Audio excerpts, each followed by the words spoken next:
दरम्यान घाटकोपरमधली साई दर्शन इमारत या दुर्घटनेनंतर मुंबईमधला धोकादायक इमारतींचा प्रश्न पुन्हा एकदा ऐरणीवर आलाय। मालाडमधली विजयद्वार इमारत एका बाजूने खचल्याचं निदर्शनाला आलंय। या इमारतीचा आढावा घेतला आमचे प्रतिनिधी अविनाश डेगसकर यांनी। घाटकोपरमधील साई सिद्धी इमारत पडल्यानंतर मुंबईतील धोकादायक इमारतींचा प्रश्न ऐरणीवर आलेला आहे। पावसाळा सुरू होताच महानगरपालिका सगळ्या धोकादायक इमारतींना नोटीस बजावते। अशाच अंदाजे 800 इमारतींना नोटीस बजावल्याचं सांगण्यात येते। अशीच एक इमारत आहे कुरार विलेजमधील मालाड कुरार विलेजमधील विजयद्वार सोसायटी। जेव्हा घाटकोपरमधली घटना घडली त्याच दिवशी या इमारतीचा काही भाग खाली दबलेल्या अवस्थेत असल्याचं इकडच्या नागरिकांच्या लक्षात आलं। तात्काळ इकडे महानगरपालिकेने या इमारतीला नोटीस दिली आणि लवकरात लवकर ही इमारत खाली करा असं सांगण्यात आलेलं आहे।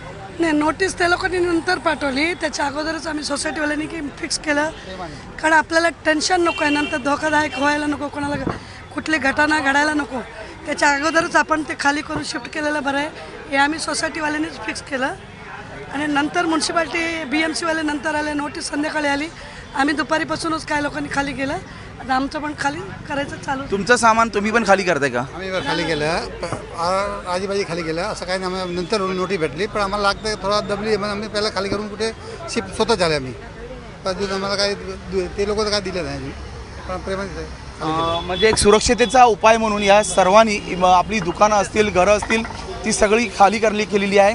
पण एक मात्र खरं आहे की एक जिवंत बॉम्ब असं म्हणू शकतो की जो आजूबाजूच्या इमारतींना जर खरंच धोकादायक असेल तर अशा अनेक इमारती आहेत त्या मुंबईत जिवंत बॉम्ब म्हणून जाऊ शकतात की ज्याने ही इमारत पडेलच पण त्यासोबत आजूबाजूच्या इमारतीला पण त्याचा धोका होऊ शकतो। त्यामुळे सुरक्षिततेचा उपाय म्हणून हे सगळेजण इमारत खाली करतात आणि ह्या पद्धतीनेच महानगरपालिका पण यांच्यावर कारवाई करायला सांगते। पण ही कारवाई कितपत लवकर होते याच्याकडे पण लक्ष देणं गरजेचं आहे।